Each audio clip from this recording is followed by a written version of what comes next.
আলেম না থাকলে, আল্লামা মুফতি শফি সাহেব রহমতুল্লাহের ফতোয়া আছে, কোন এলাকায় যদি আলেম না থাকে, কোন দেশে যদি আলেম না থাকে, পার্শ্ববর্তী কোন দেশকে আলেম এনে রাখা ওয়াজিব। এত জরুরি ওলামা, আলেম ওলামা। ওনারা সারাটি জীবন দ্বীনের সরবুলন্দির জন্য দাওয়াত, তাবলীগ, তালিম, তাজকিয়ার খেদমত করে যাচ্ছেন। এগুলো দুনিয়াবি কোনো লাভের জন্য নয়, রাজায়ে মওলা, আল্লাহকে রাজি করার জন্য করে যাচ্ছেন। বহু উলামায়ে কেরাম আপনি পাবেন হিন্দুস্তান, পাকিস্তান, এশিয়া উপমহাদেশে, যারা কেবল আল্লাহকে রাজি করার জন্য, কোথায় বেতন, কোথায় কি, কিচ্ছু ছাড়া তারা দ্বীনের মেহনত করে গেছেন। হযরত আল্লামা আশরাফ আলী থানভী রহমতুল্লাহ আলাইহি, শেখুল ইসলাম আল্লামা হোসেন আহমদ মাদানী রহমতুল্লাহ আলাইহির জীবন আমাদের জন্য উজ্জ্বল আলোকবর্তিকা। এবং ওলামাদের সম্মিলিত জামাত সব সময় আমরা দেখেছি জাতির দুর্দিনে তারা ময়দানে থাকেন, অতীতেও ছিলেন, এখনো আছেন, আগামী দিনেও থাকবেন। এবং সব সময় যুক্তি, প্রজ্ঞা, আইনের প্রতি তারা শ্রদ্ধাশীল ছিলেন এবং জাতির রাহবরের ভূমিকা তারা পালন করেছেন, এখনো তারা করে যাচ্ছেন। এবং সব সময় ওনাদের সহিষ্ণুতা, ওনাদের প্রজ্ঞা জাতিকে পথ নির্দেশনা দিয়েছে, এখনো দিচ্ছে, আগামী দিনেও তারা এরকম প্রজ্ঞার পরিচয় দিবেন, জাতি সেটা প্রত্যাশা করে। অতএব আমাদের দায়িত্ব হচ্ছে আলেম ওলামাদের ইতাআত করা, আলেম ওলামাদের কথা মেনে চলা, আলেম ওলামাদের নকশ কদম মতে চলা। এবং ইনশাআল্লাহ আজিজ, এই দেশে যারা মানুষ খুন করেছে, গুম করেছে, আয়নাঘরে বন্দি করে রেখেছে এবং মিথ্যা মামলা দিয়েছে, তাদের বিচার হবে ইনশাআল্লাহ। বিচার আল্লাহর জমিনেও হবে, জের জমিনেও হবে, আখিরাতেও হবে। দুনিয়াতে তো হবেই, আখিরাতেও হবে। আমরা কোনো অপরাধীকে ছাড় দেব না। যারা সত্যিকারের অপরাধী, কালপ্রিট, যারা ফৌজদারি অপরাধে জড়িত, তাদেরকে আইনের আওতায় আনতে সরকার প্রতিশ্রুতিবদ্ধ। আপনারা জানেন আমরা অত্যন্ত এই নাজুক পরিস্থিতিতে দেশের দায়িত্ব নিয়েছি। 5 মাস চলমান। আমরা ইতিমধ্যে, আপনি 16 বছরের জঞ্জাল একদিনে পরিষ্কার করতে পারবেন না। একটা সেট আছে, এটা বহুদিনের সেট আপ। এই সেট আপকে শুদ্ধ করতে সময়ের প্রয়োজন, কিন্তু আমাদের হাতে বেশি সময় নাই। আমাদের প্রধান উপদেষ্টা মহোদয় ঘোষণা করেছেন 25 সালের শেষে অথবা 26 সালের প্রথম অর্ধে আমরা একটা নির্বাচন দেব। যে নির্বাচন এদেশে ছিল না, 15 বছর এদেশে নির্বাচন ছিল না। নির্বাচন ছিল ব্লেটেন্ট, নির্বাচন ছিল প্রহসন, নির্বাচনের প্রতি জনগণের কোনো আকর্ষণও ছিল না। Police officer, presiding officer, assistant presiding officer, গভর্নমেন্টের ল এনফোর্সিং এজেন্সি কেন্দ্রে বসে আছেন, ভোটার নাই। আমরা এইবার ইনশাআল্লাহ আজিজ এমন এক নির্বাচন জাতিকে উপহার দিতে চাই, যেখানে একজন ভোটার তার পছন্দের প্রার্থীকে ভোট দিতে পারবেন। যারাই ভোট পাবেন, যারা ম্যান্ডেট প্রাপ্ত হবেন, আমরা তাদের কাছে ক্ষমতা হস্তান্তর করব। আমরা চলে যাব। এই অল্প সময়ের ভিতরে আমরা কিছু সংস্কারে হাত দিয়েছি, সংস্কারও চলমান। নির্বাচন কমিশন গঠিত হয়েছে, চিফ ইলেকশন কমিশনার বৃন্দ দায়িত্ব বুঝে নিয়েছেন। ভোটার লিস্ট হালনাগাদ শুরু হয়েছে, সীমানা ঠিক করতে হবে। তারপরে নির্বাচন কমিশনার এবং চিফ অ্যাডভাইজার মহোদয় তারিখ ঘোষণা করবেন, সেই তারিখে জাতীয় নির্বাচন হবে। জনগণের আমি আপনাদের খেদমতে আবেদন করব, এখন উপদেষ্টা পরিষদে, মন্ত্রী পরিষদে আমি একজন মাদ্রাসার ছাত্র। আপনারা জনগণের কাছে যান, কানেক্টিভিটি উইথ দি পিপল বাড়ান, জনগণের সম্পৃক্ততা বাড়ান।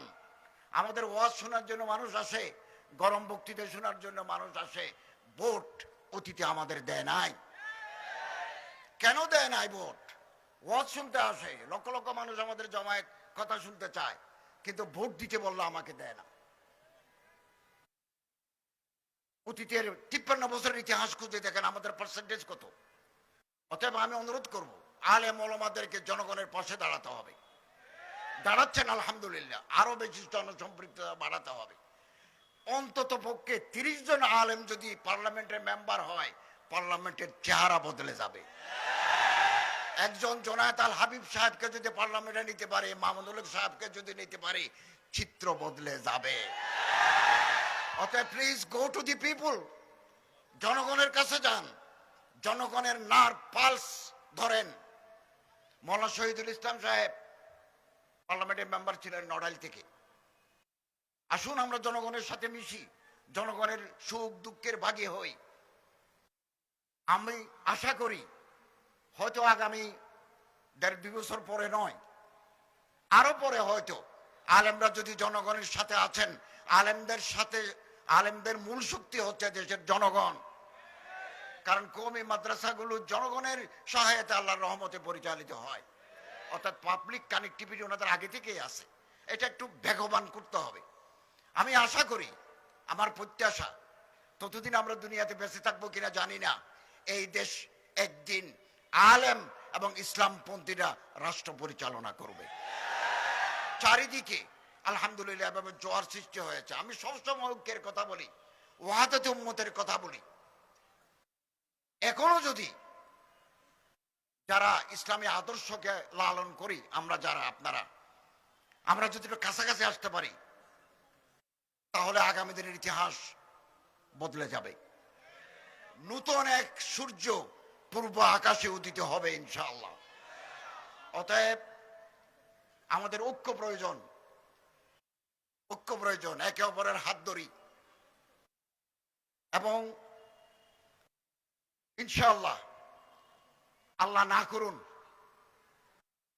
এই সরকার যদি ব্যর্থ হয়, একটা নির্বাচন দিয়ে নির্বাচিত দলের কাছে ক্ষমতা হস্তান্তর করা আমাদের প্রাইম অবজেক্ট, এটা যদি আমরা ব্যর্থ হই কোনো কারণে, তাহলে এই জাতির ভবিষ্যৎ অন্ধকার হয়ে যাবে, অন্ধকার হয়ে যাবে।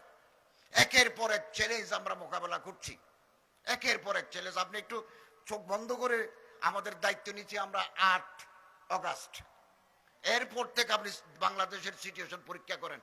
1, 2, 3, 4, 5, 6 এভাবে একের পর এক অদৃশ্য শক্তি জনগণের মাঝে বিভেদ তৈরি করে ঘোলা পানিতে মাছ শিকার করতে চায়।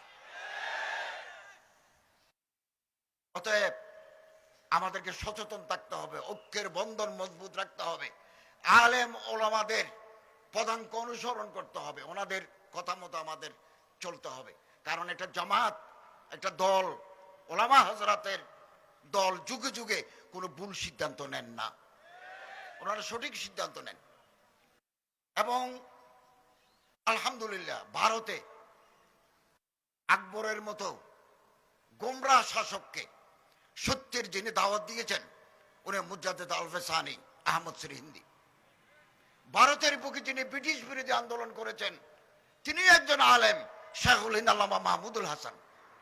তুরস্কে যিনি আন্দোলন করেছেন, আজ এরদোগান প্রেসিডেন্ট, আমাদের চিফ অ্যাডভাইজারের সাথে, চিফ অ্যাডভাইজার কালকে আল আজহার ইউনিভার্সিটিতে বক্তৃতা করবেন এবং রজব তাইয়িব এরদোগানের সাথে দ্বিপাক্ষিক আলোচনা করবেন।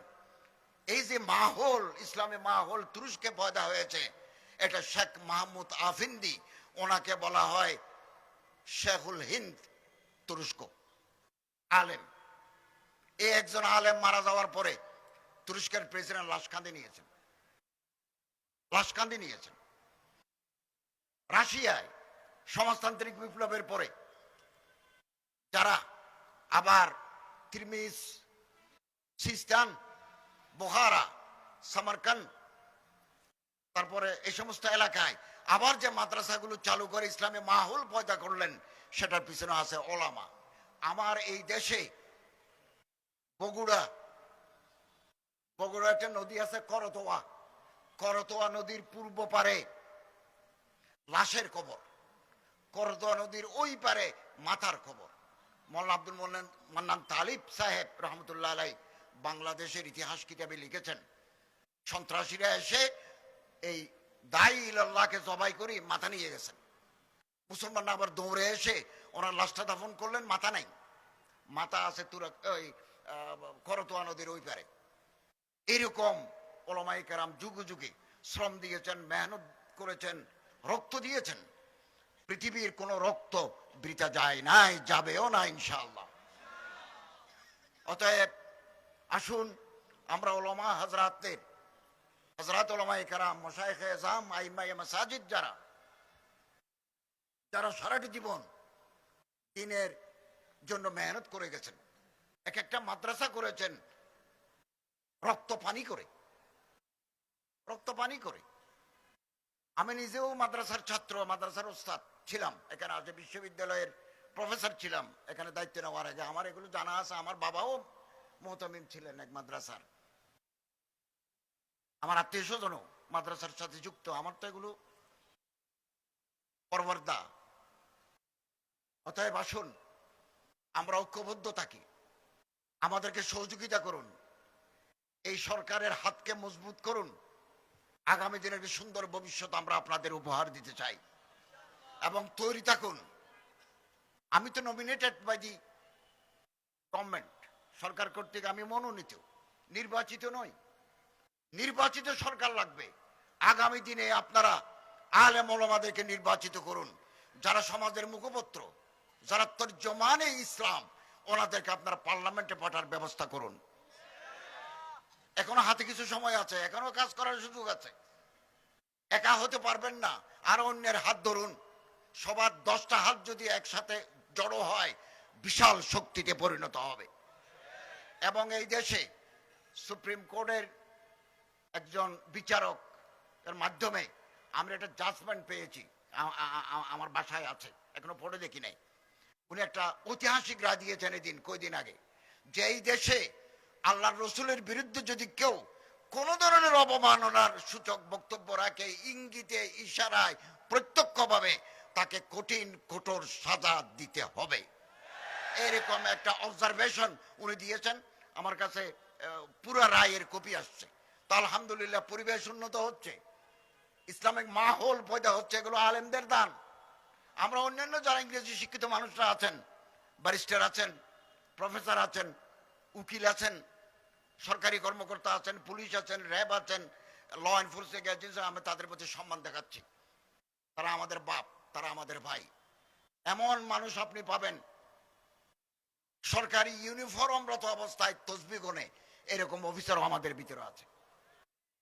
ট্রাফিক পুলিশ ট্রাফিক সিগন্যাল পরিচালনা করছেন, হাতের এক পাশে তসবিহ আছে। এরকম নেককার মানুষও সব জায়গায় আছে। এর পিছনেও আলেমদের অবদান আছে।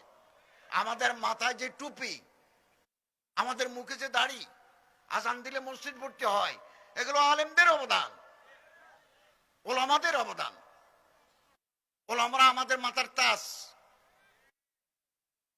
ওনাদের প্রতি যাতে কোনো সম্মান না হয়, করিম সাল্লাল্লাহু আলাইহি ওয়াসাল্লামের সিরতের আদর্শে যাতে আমাদের রাষ্ট্র গঠিত হয়, এই স্বপ্ন আমরা বুকে লালন করছি। আমাদের এটা পর্যায়, একটা মারহালা। আমরা একটা পর্যায়ে আছি, আরো পর্যায়ে আসবে, আরো ফেজেস উইল কাম। আল্লাহ তাআলা আমাদের সবাইকে দ্বীনের খেদমত ব্যাপকভাবে করার তৌফিক আল্লাহ তাআলা আমাদের দান করুন, আমিন। এবং হযরত উলামায়ে কেরাম যারা আছেন, তাদের খেদমতকে আল্লাহ তাআলা দিন দুগনি রাত চুগনি তরক্কি দান করুন, আমিন। ওয়া আখিরু দাওয়ানা আলহামদুলিল্লাহি রাব্বিল আলামিন।